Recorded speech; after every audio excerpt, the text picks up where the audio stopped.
His father was a dancer. Distinguished? No, not very. The fact is, he'd been jogged out in the days of Rich Blair and never lost his bad habits. He was cleverish in melodrama, but too broad. Too broad. And when the mother died, he took the port wine business. Port wine business? Yes, you know, the drinking of the port wine with the clown. But he was greedy. And one evening he bit the bowl right off and choked himself to death. Vulgarity. The end of it at last. Oh, here we are, boys. Portsmouth for 3 weeks. All men have their trials, and this is ours. Come on, boys. Bustle, bustle. And Nicholas jumped out, and he and Slightly's arm accompanied the manager up the high street, feeling nervous and uncomfortable at the prospect of an introduction to a scene so new to him. Well, here we are, Portsmouth. Good afternoon to one and all.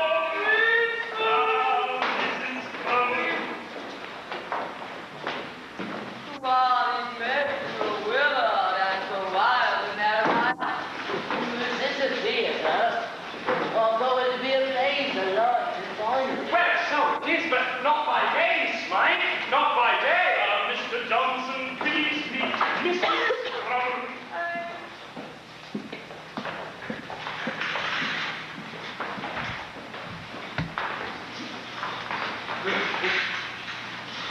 Do as I bid thee, go! I am almost afraid to stand alone here in the churchyard, yet I will adventure. Methinks I know a secret passage.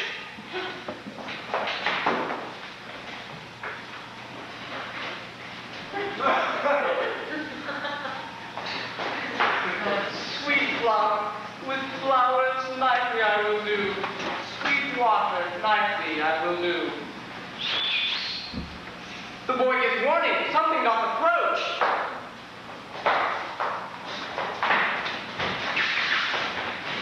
Give me the method.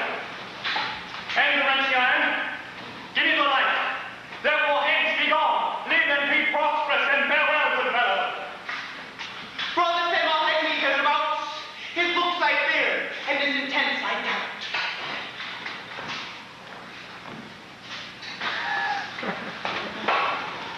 Thou detestable Moor, thou womb of death, gorged with the dearest morsel of the earth.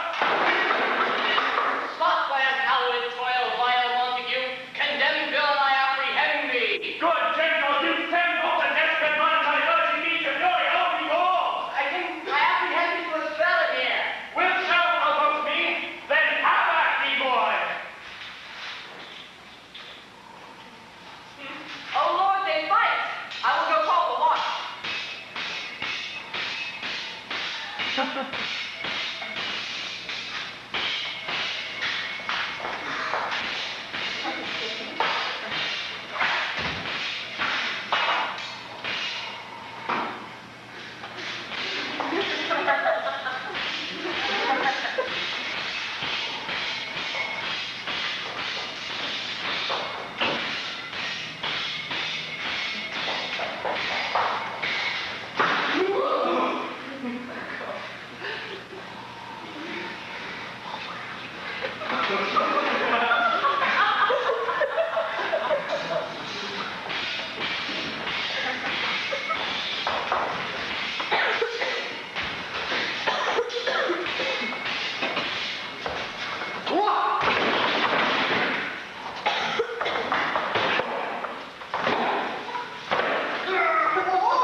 For here lies Juliet, and her beauty makes this vault a feasting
St. Francis be my speed. How now? Who's there? Here's one, a friend, and one that knows you well.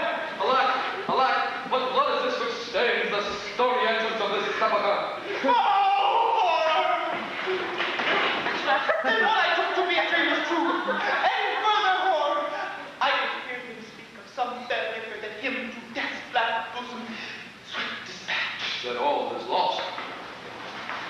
Juliet still sleeps. What unkind hour is guilty of this chance? The water purpose, you must pass away. Come, come, good friend, here we dare no longer stay.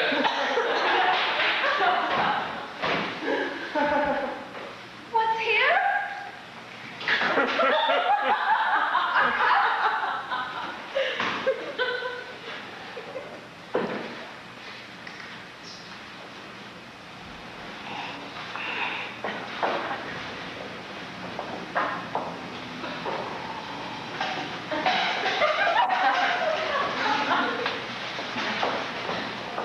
Closed in my true love's hand. Poison I see hath been his timeless end. Oh, churl, drunk off and left no friendly drop to help me after? What? And Paris too? Oh, county that would take my maidenhead. Lie here, thy dagger rests in Juliet's bed. Hold, hold! I live! What? Romeo not dead? The perfect poison coursed throughout my veins. I'd received out into a dizzy drowsiness which I mistook for that uncomfort which doth present death. But in an instant it has passed. What, Juliet? Oh, Romeo, thou start. I am not dead, for I too drank the draught of that fluid that had long with the same benign effect. What ho! Who's that within? What else? Wrong noise! You're rolling ups! Look! There! Look out! We are approached.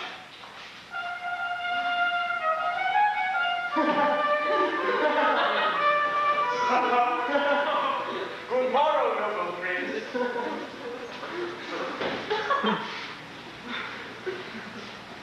What calls our person from our morning rest?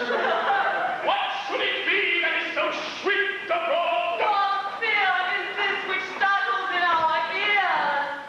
Ah, Romeo! Oh, sister.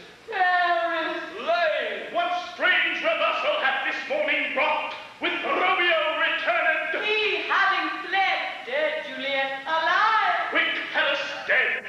Not dead, so much as stunned, for Romeo's blood reflected from my heart, thus giving the appearance and accoutrements of death. As with my potion. And the perfect straw.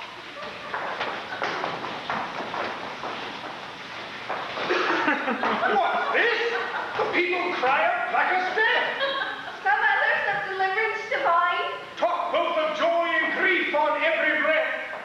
Romeo. Good heavens, Rosaline.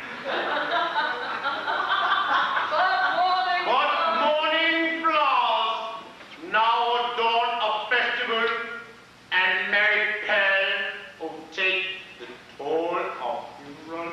Yes, yes, 'tis true, our joy demands a cheerful bell. Oh, mother, father, sister mine as well.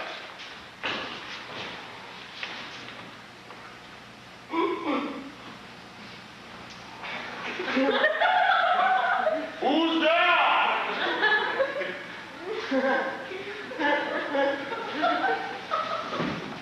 Dread sovereign, in guilty play did attempt to escape your wrathful judgment, but conscience stayed my steps, and penitent, I here abase myself.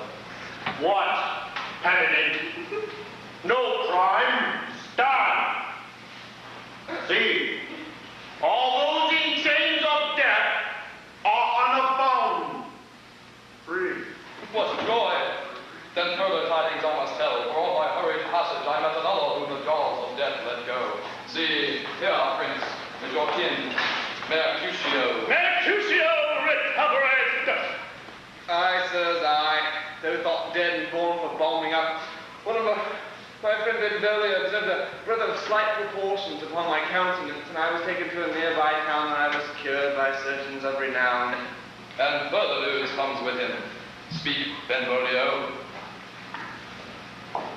Yes, yes! Yes, yes! Benvolio, speak. I shall know, but I fear 'tis a tale will try thy patience. But I swear 'tis true. My friends know oft in their society. I have been told in jest I am too gentle for our revels, almost feminine in countenance, without a hair of manner on my chin. Oft it has been said, and I have laughed and spoken rough and slacked my thigh to counter it. But now, deception's o'er, and I confess that from this same near town I once did flee, pursuit of a love that fate denied, and so, to fetch my passage, took the form and outward clothing of that sex to which my love and not myself belongs. From nature, let deceit no more dispar. Benvolio become Benvolio. I says, 'tis he that falls with disguise, releases me. So everything is done? What's this? Oh, has sweet Concord of Romeo!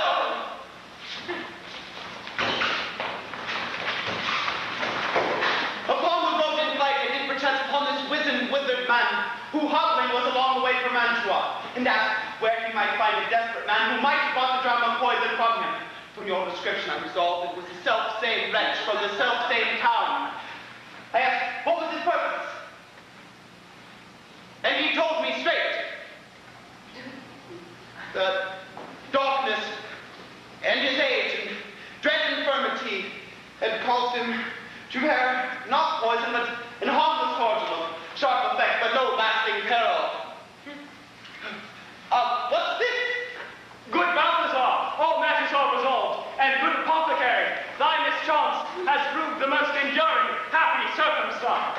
And now at last may Toscans loudly ring, and tables sound, and minstrels sweetly sing. Yes, yes, all concluded, everything is done. What wrong evils?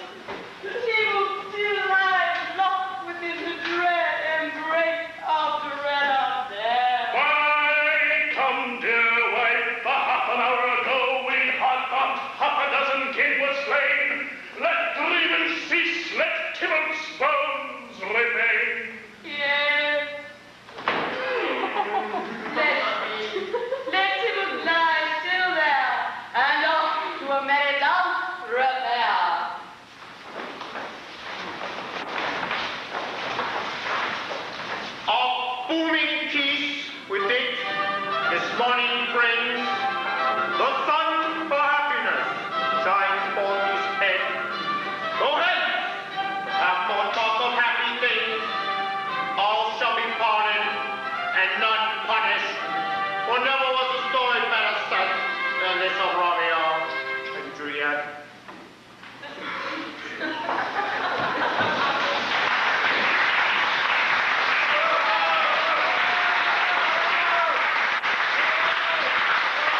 saved in a sequestered part of the county of Devonshire. A mother and a daughter. And a son, recently bereaved, were forced to journey up to London. And his brothers themselves upon the mercy of their only living relative, Ralph Nickleby.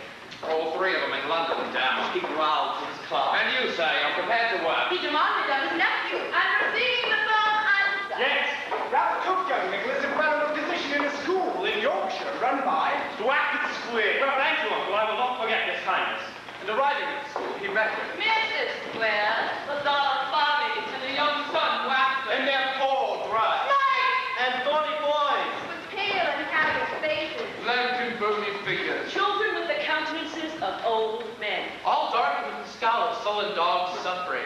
So what do you say? What do you say to this? May the Lord make us truly thankful. Meanwhile, in London, Nicholas's sister Kate was found employment by her uncle. at the millinery establishment of Mr. Mantalini And condemned engaging captivating little Venus. of a wife. She and her mother were taken from their lodgings in the Strand. And from their friend the landlady, the portrait came of Miss McCreevy to a grim and meager house near the Thames. I'm sure, although it looks a bit gloomy, that it could be made quite. Yes, Well, up in Yorkshire, Nicholas took tea with Fanny Squares. her best friend Tilda Pride. And her bluff beau, John Brown. And tried to make it absolutely plain to everyone that his supposed affection for Miss Squares. It's the grossest and wildest delusion that a human being ever labored or committed. A statement did not improve his status at the school. So I'll pity you any more than did his firm resolve to stop the thrashing of the poor drudge, Smike. Oh, this must stop. Speaking of the schoolmaster himself. Get out there, money monster! Or is it poor Smike's mistake? This is the down rowdy. I what? Bring the schoolmaster. To London! Where the new friend, Newman Knock, was making up the number and the punch. At the Kenwicks downstairs. That's Mr. Mrs. And the collector of the ward waiting to the living. And that is Uncle Sunset. Miss Batauga, Theatre Royal, Drury Lane. 3 friends. Said Nicholas. 3 friends in all the world. That blunt young fellow up in Yorkshire, Smike, yourself, and Mr. Norns, our benefactor. And it is enough. It is indeed. I won't believe it. Kate cried to her uncle, who had heard everything from Fanny Square. It is untrue. Insisted Nicholas. I don't know what to think then, said Mrs. Nickleby. Then I'll renounce you all. Announced their uncle. And Nicholas was forced to leave his family once again. Or else you're destitute. And he and Smike then journeyed south to Portsmouth, with thoughts perhaps of going on board ship, and little knowing what did in fact lie in store. Yes, I am Vincent Crummles, and I am in the theatrical profession. My wife is in the theatrical profession, and my children are in the theatrical profession. What?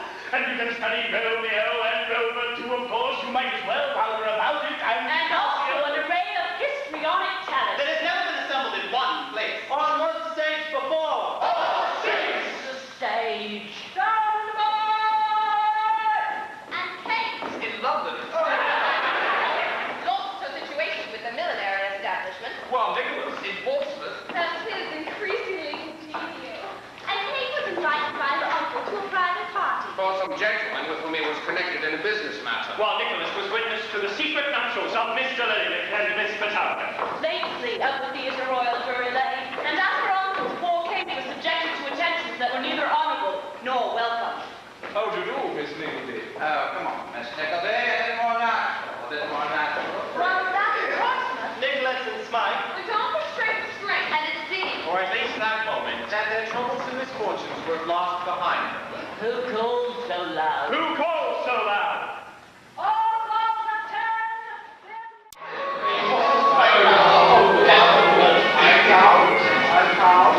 Oh, really? Come on.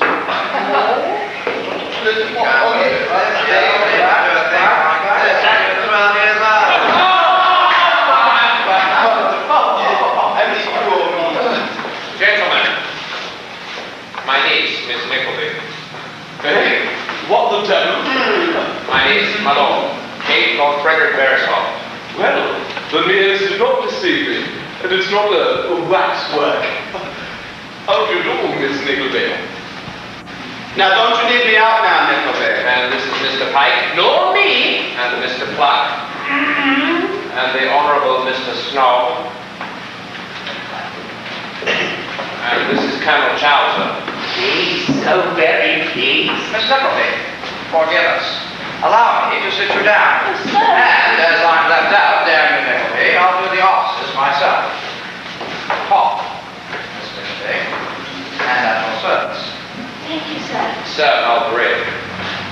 unexpected pleasure, Nickleby.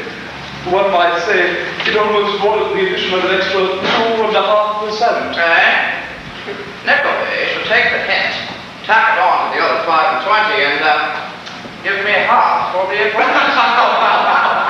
Well, certainly. If you see to it that you're not monopolizing dear Miss Nickleby all evening, Sir Lumley. Well, my lord, he does have a tolerable share of everything that you make claim to.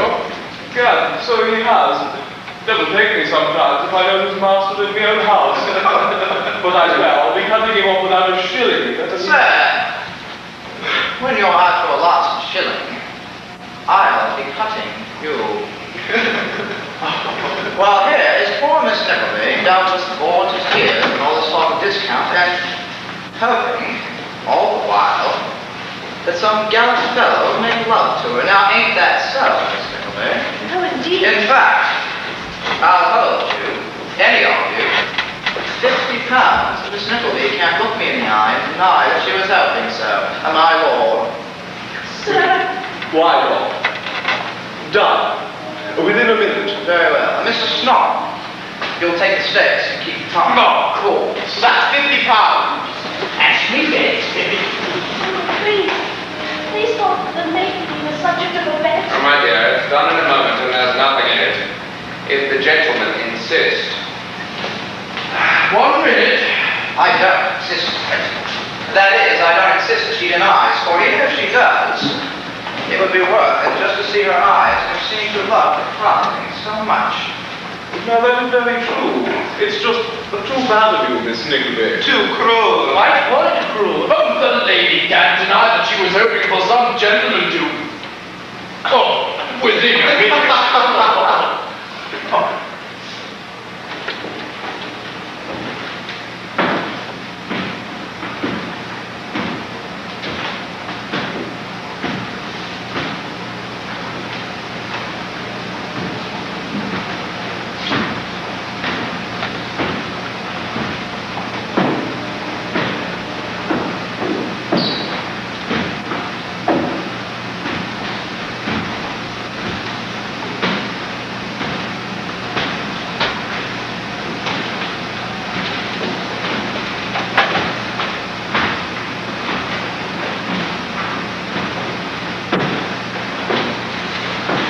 How goes it, Snob?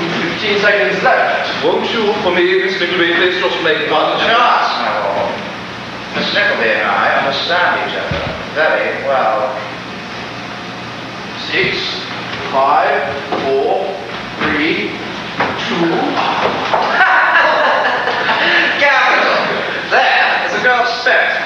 We'll drink to her health. Yes, we will. Most definitely. Many times. But perhaps, sirs, now the sport is over, you would care to drink it over dinner. Well, certainly. Miss Nickleby? I'm sure Miss Nickleby will join us when she's composed herself. But Nickleby, She will be down directly. Please, please, gentlemen.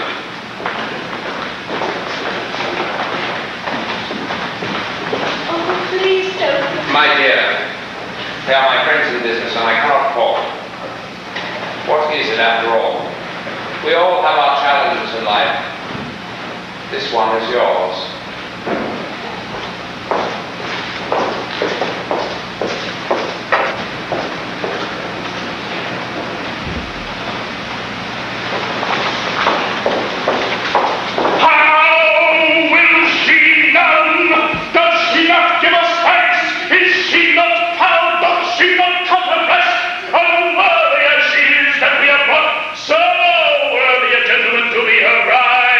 Oh, but I can never be a what I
such a slave of yours.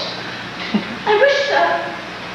You must understand that your Oh, behavior... come on, Miss Nickleby, more natural. More natural, please. A bit more natural, eh? You must let me go at once. Not for the world, Miss Nickleby. What? This? You're way nice there, sir. Do you know me, you madman? Well, Oh, please let me go. Yes, of course, I will take you to your carriage presently. But just one word. I did not know that it would be so. It was impossible for me to foresee it. You have done no wrong.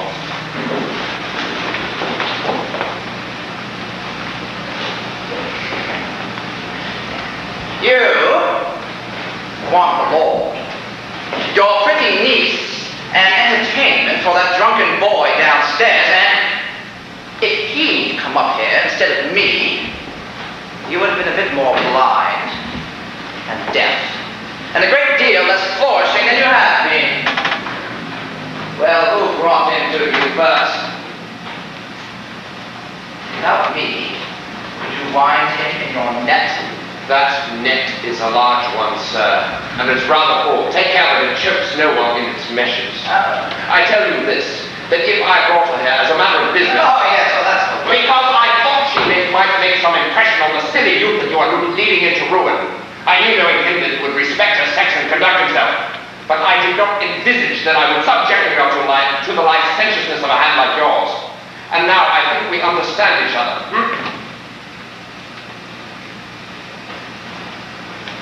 Especially as there was nothing you could gain by it. Exactly so. So there you are, both of you. Well, are we not to dine and do some business too? Yes, of course, my lord. But business first. So an interest of 25% with 2 months to pay. Those are the terms. What sum have you in mind? Oh, say 5 or 10. Say 10. £10,000. Gentlemen, I will join you directly. Monster. Boy of desperate character. So has my uncle yet received this outrageous letter? Yes, he has. Well, then I must go to him at once. Oh, no, you mustn't. Mustn't quiet. Because he hasn't read it yet. My mother and sister do not know of this? No, they don't. Well, at once I must go to them.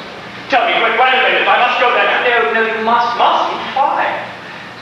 Because, please, be advised by me, your uncle, do not seem to be tampering with them. You do not know this man. And also... Yes, it's also. You come home after just 3 weeks, no money, no position. Nicholas, what will... Mr. Knox, I tell you, 3 weeks or 3 hours, if I had stood by and watched... I know, but still, my dear young man, you mustn't give way to this sort of thing will never do, you know. If you want to get ahead in the world, if you take a part with everybody that's ill-treated, you simply got... Damn it, I'm proud of you. I suppose I ought to have done the same thing myself, yes. Mr. Knox, thank you, but still, you're right. I must find something to keep myself in Shula before I see them. Well, tomorrow I will set about it. We haven't even got a place to stay. Tonight you'll stay here with me. Tomorrow there's a room downstairs to let.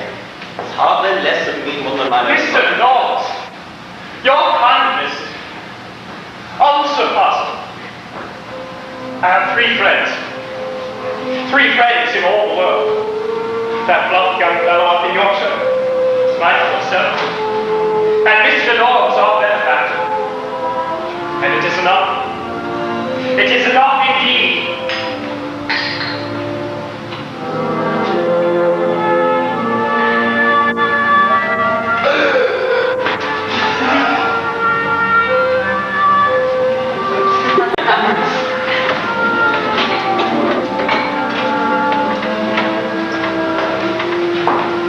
And so, the next morning, Nicholas proceeded to the General Employment Office in search of a position.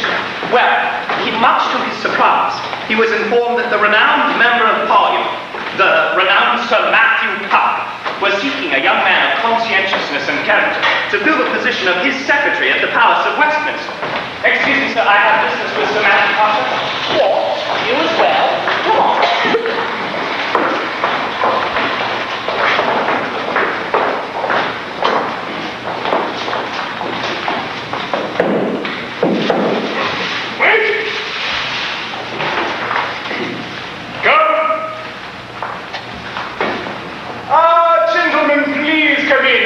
Rejoice to see you.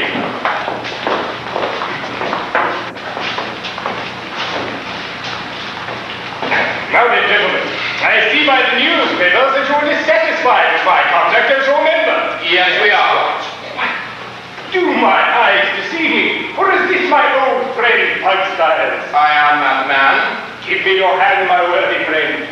Pugstyles, I'm so sorry you are here. I am sorry too, but your conduct has rendered this deputation quite imperative. My conduct, Pugstyles?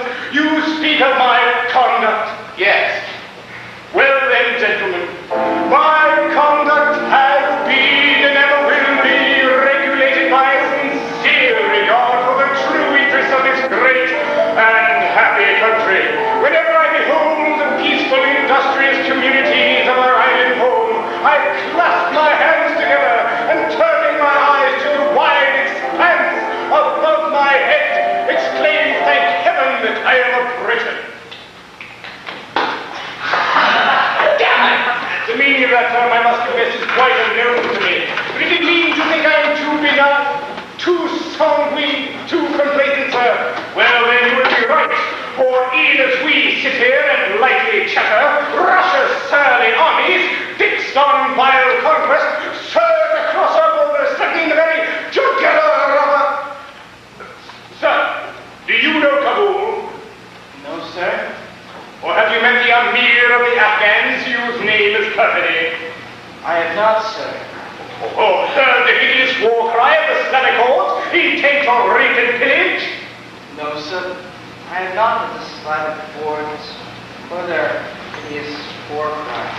Well then, what is the little matter you would speak of? Fishing rights, water rape, timber duty.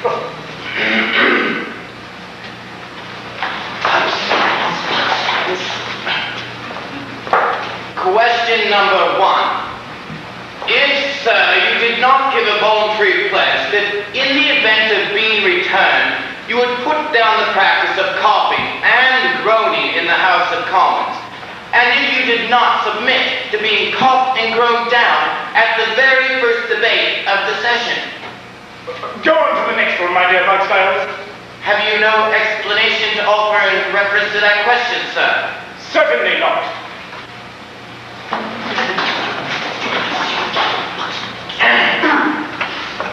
Question number 2. If, sir, you did not likewise give a voluntary pledge that you would support your colleagues on all occasions, and if you did not, the night before last, desert them and vote upon the other side, because the wife of a leader on that other side had invited Lady Pupka to an evening party. Go on. Nothing to say about that either, sir. Nothing whatever. So, question number 3. If, sir, you did not state upon the hustings that it was your firm and determined opinion, if elected, to vote at once for universal suffrage and triennial parliament. Oh, no. What? What happened was that an illiterate voter in the crowd inquired if I would vote for universal suffering and triangular parliaments, to which I replied in jest, of course, why, certainly. So is that all? No. Question 4. Will you resign? No. Sorry. I said no. You won't resign under any circumstances? Absolutely not. Then, good morning, sir. Good morning. Good morning. God bless you, each and every one. Good morning. Good morning. Thank you very much for coming by.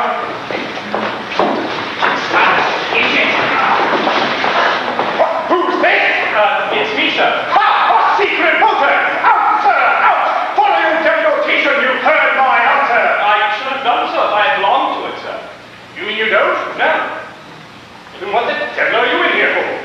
I wish to offer myself as your secretary. That's all you're here for, is it? Yes. You've no connection with the papers? No. Well then, what's your name? My name is Nickleby. Related to Grant, Nickleby? I am. So, you want to be my secretary, do you? Yes. Well, what can you do? I suppose that I can do what usually falls to the lot of other secretaries. And what's that? Correspondence, I presume. Good, good. Go on. The arrangement of papers and documents. Very good. What else? The general one of making myself as agreeable and useful as I can. Yes, well, that's all very well, Mr. Nickleby, as far as it goes, but it don't go far enough. I should require, for example, to be crabbed, sir. Crab. Yes, crabbed. My secretary would need to make himself acquainted with all domestic and international affairs, to scan the newspapers for items of lasting or of passing interest, for revolutions, wars, disturbances in Birmingham, the mysterious disappearance of a potboy on which I might found a speech or question. He would be required also to study all the printed tables and to be able to work up arguments about the dire consequence of a raising tax, or else the terrible result of lowering it, and why we need to increase government expenditure on the national defense, or else decrease it to encourage thrift among the lower classes. Bullion and supply of money, all those things that are necessary to talk loosely about as no one understands them. And that's just a hasty basic outline of your duties, except of course for waiting in the gallery every night and sitting in the lobby and pointing me out to the populace and noting that that sleeping gentleman over there is none other than the celebrated and renowned Sir Matthew Pupker. And for salary, although it's much more than I'm used to give, it's 15 shillings every week and find yourself, sir, in the restaurant. What?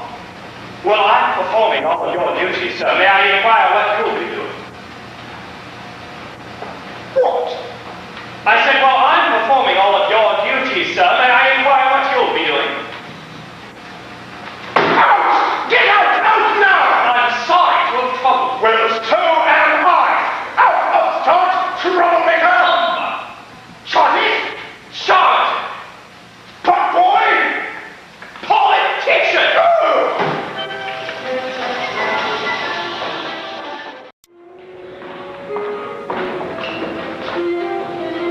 And the next morning, Nicholas proceeded once more to the General Employment Office in search of a position. The office looked just the same as when he had left it last. Indeed, with one or two exceptions, it seemed to be the very same placard in the window that he'd seen before. Same unimpeachable masters and mistresses in want of virtuous servants.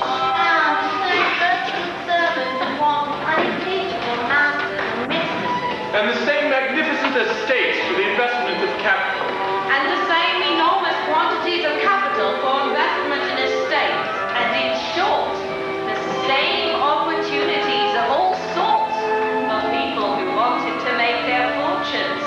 And a most extraordinary proof of the national prosperity that people had not been trying to avail themselves of such advantages long ago.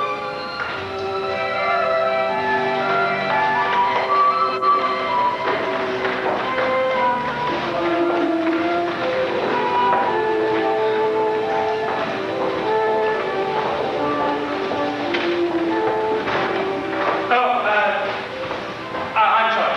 Oh, no offense at all. Great many opportunities, sir. Yes, well, a great many people willing and anxious to be employed have thought so very often, I dare say. Yes, Yes, you what young sir? Oh, well, I merely hoped. I mean to say that you had some object in consulting these advertisements? You mean you thought that I was seeking a position? Eh? No. A very natural thought, but ever a highly comprehensible opinion. And in fact, your spittle side at this, young sir, I thought the same of you. Well, sir, if you had, you'd not be too far from the truth. Oh, Oh, dear me, no, no. A well-behaved young gentleman reduced to such necessities. Can such things be? So I'm sorry, but they are in my case. You'll forgive me. Still, what do you mean, forgive you? What in heaven's name should I forgive you for? Well, merely that your face and manner, both so unlike any I have seen, tempted me into an avowal which to any other stranger in this wilderness of London I should not have dreamt of making. Oh, that is very good. That is most aptly put. A wilderness, yes, as it was once to me. Was it? Bare feet. I beg your pardon. Came here, they did, bare and naked. I remember to this day. Sir, what brings you up to London? My father, he died and left a widowed mother. Yes. And little brothers? Sister, one. And you were scholar too, I dare say. Well, I have been tolerably educated. A great thing, education. I often wished I'd had more of it myself. Well, so, shall we go? Go. Yes, go now. Yes, that's right, go where? Why, my dear young man, go to the omnibus. And while we're traveling, you can tell me the story of your life. Please, sir, I must ask one question. Ask away. Who are you, sir? My name's Charles Tyrrell. Charles Tyrrell. Now, please, not another word.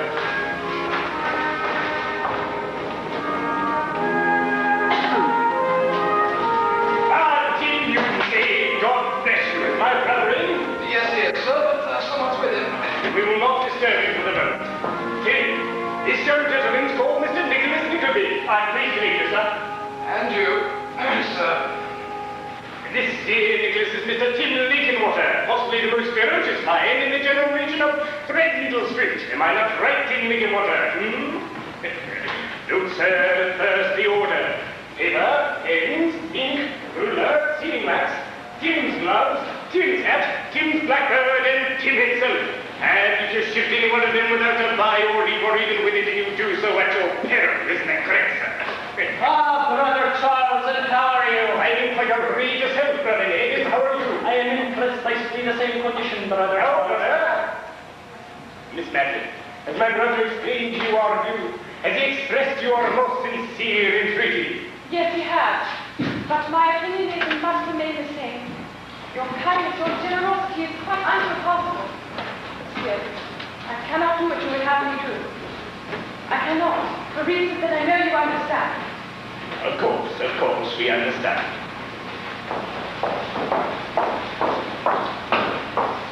Now then, are you busy? Or can you spare some time for a word or two with me? Brother Charles, my dear fellow, don't ask me such a question.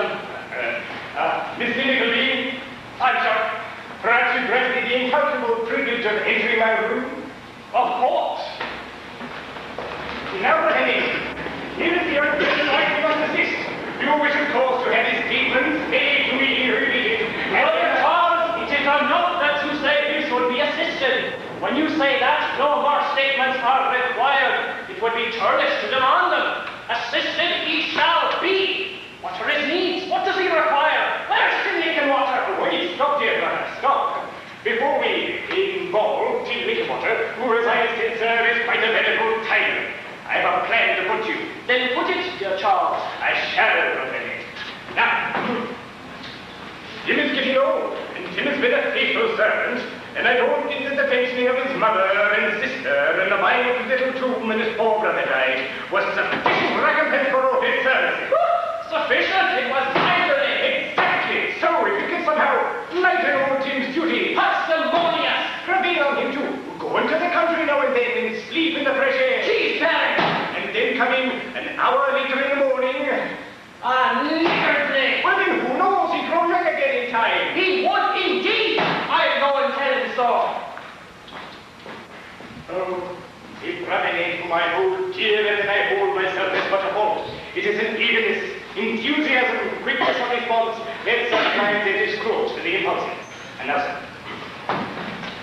what I had in mind was taking you on as a clerk, assistant to Tim Lincolnwater, at a salary of £120 a year, which any big teacher at this school without a doubt provoke you to depart my presence at an instant. So, good morning, sir. Oh, sir, what's this, not gone? Sir, I don't know how I can begin to thank you. Start by keeping quiet.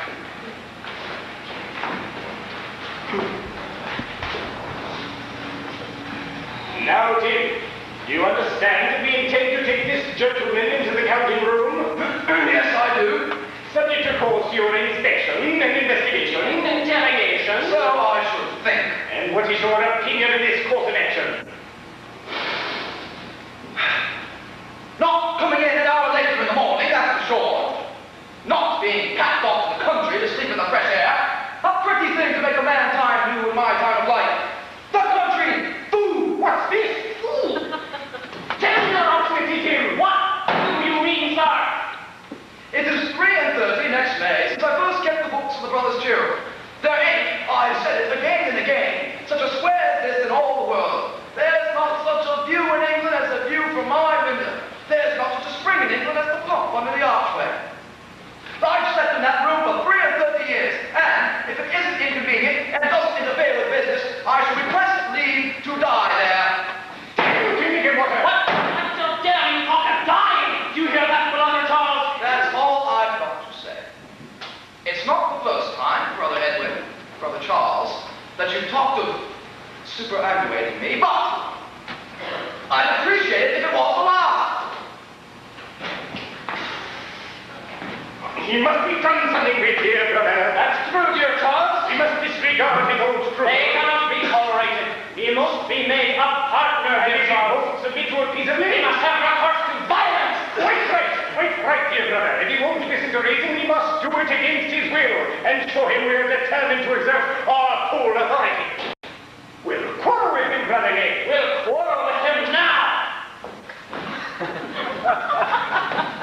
Now then, curse you, Jimmy and Walker. I've been thinking Yes? that if the young man measures up, He will, of course he will. then it's all right. As long Yes? What's his law? as there's no contract. Well then, Jimmy Lincolnwater, devil take you, sir. God bless you. Sir, you are approved.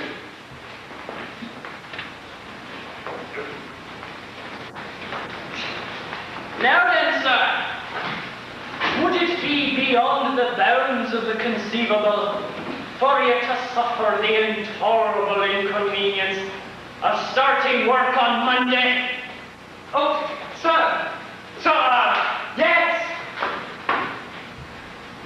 And Nicholas thought that there were scores of people in the world, no higher in station than the brothers Cheer, who wouldn't have these kindly gentlemen into their houses because they ate with their knives and had never been to school. And Nicholas's heart was so full up with gratitude that he could hardly speak, and he felt more than at any time since he had come to London truly happy. But his heart was even fuller with a matter he could not reveal, still less show thanks for to his benefactors. For since he had seen her, he had found it hard to think of anything except the dark-eyed lady who walked so sadly through the counting room. I would, he thought, I would. I'd know her in 10,000. So, this is it. And meanwhile, at the Strand. And Mr. Creepy. Evening party was well underway, and it was universally agreed by all the guests. That they could not remember when they had had such a time. And in particular, John and Tilda Brownie wished it to be known by one and all that they Would not have missed it for the world. Thank you so much, Mr. Brown.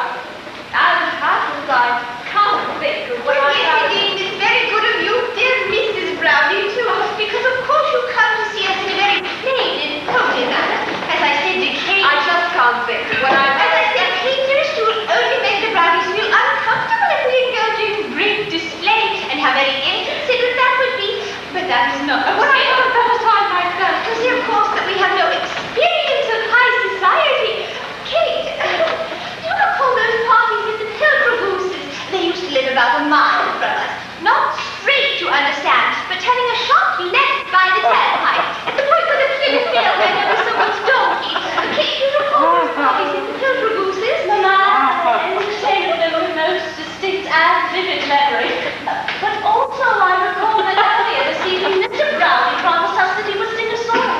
And I am sure we are all most impatient that he should redeem his promise. And I am certain that it will afford us much more pleasure and amusement than it's possible to think of. Oh, now what a treat it is for! Yes, now Mr. Brownie.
So this is the boy. Please come in, gentlemen, and miss. Oh, thank you, lady. Hey, schoolmaster! Am I to stand here and allow this to allow my house to be invaded by these people? It will not last long, sir. We have come here on a simple mission to restore a child to his parent. What? His son, kidnapped and waylaid by you, with the base design of robbing him someday of any little wretched pittance which he might inherit. But you think of that, eh? It's going to fall the rat. And as proof, this is the father, Mr. Snowley. There is your son. Oh, no. Oh, yes. Yes, there he is. My son. My flesh and blood. Oh, very much flesh. Come to me, boy. You stay here. Ah, then it is clear that we must have further proof. Mr. Snowley, you had a son by your first marriage, did you not? Yes, I did. And there he stands. You and your wife were separated, and after a year or so you heard that the boy had died. Yes, I did. And now the joy of... Whereas, in fact, you have discovered that the boy's death was an invention by your former wife to wound you, and that the boy had lived, but was of an imperfect mind, and she had sent him to the school of Mr. Squeers. Now, is that not so? You speak like the good book, sir. That has nothing in it but the truth. I am expected to believe this fantasy. Certificates of marriage, birth, letters from the former wife, and other documents. Perhaps you would care to read them, sir. Barrington, please help me look at these. Well, sir, seems you'd be reunited with your son. Ah, what a blessed moment. Sir, I knew the moment you brought him to my house. I felt at once a tingling, a burning, and a palpitation. That's the parental instinct, sir. That's what it was, there's no doubt. My heart yearned. Just shows what nature is, sir. She's a rum one, nature. She's a holy thing. I'm afraid there's little doubt about it. Everything's in order. It's a shame to say, but it's so. Oh, Nicholas, this can't be true. Sir, if you are the father of this boy, then look, sir, at the wreck he has become. And tell us if you plan to send him back to that vile den my brother took him from. Vile den? Get out, Mr. Nickleby. Now, there's a carriage waiting. Everything is proof. Let's take young Master Snawley and be gone. There is. The documents speak clearly. If our pleas won't move this man, then there's nothing to be done. They won't indeed. Have a father to abandon his own child? Come, son, the coach is waiting.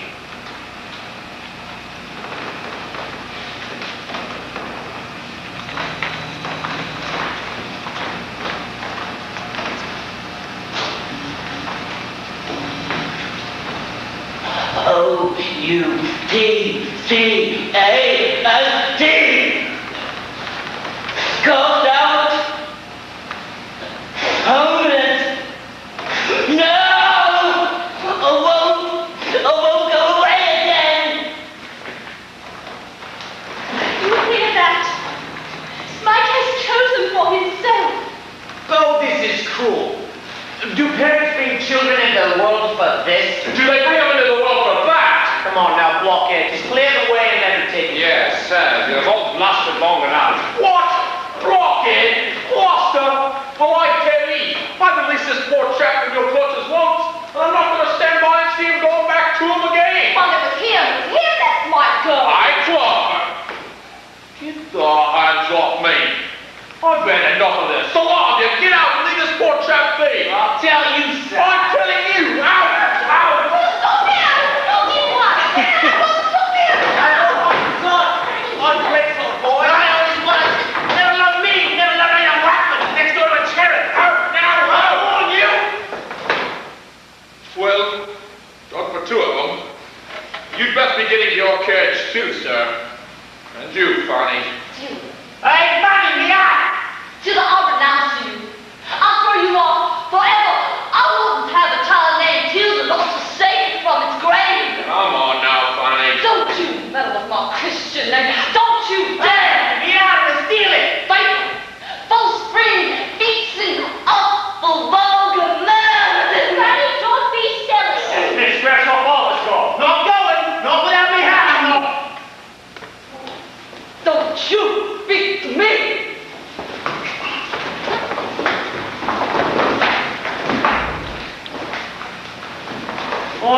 knuckleboy.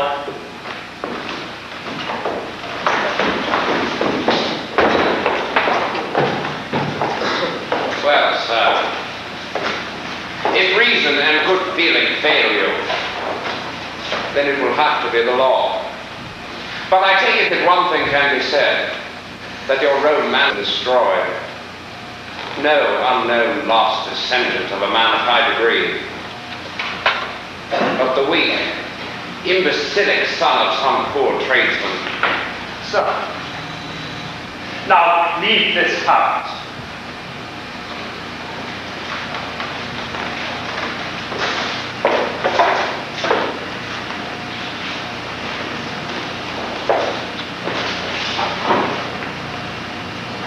I know you, sir. At least, do not delude yourself. I know your nature. Ma'am, good night.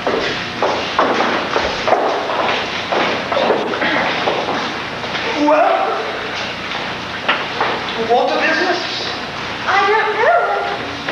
He's right, of course we should be reasonable. If only it was possible to settle it in some friendly manner. Say if Mr. Snolly would agree to furnish something certain for Spike's board and lodging. Wouldn't that be very satisfactory and pleasant for all parties? No, Mamma. I don't understand. No. Well, perhaps I don't. Perhaps I do from time to time find things a little hard to understand. Well, it's very late, and what with all the excitement, shouldn't you be off to bed?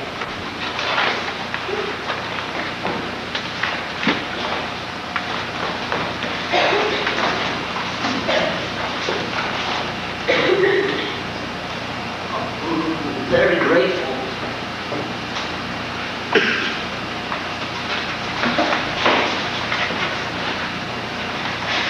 Everything went black. I couldn't see.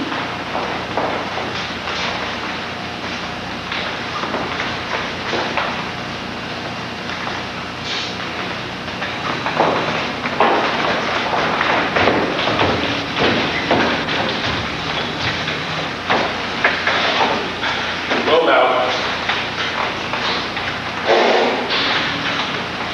don't this call for a celebration? Come on, gentlemen. Now, Yes, indeed. Frank?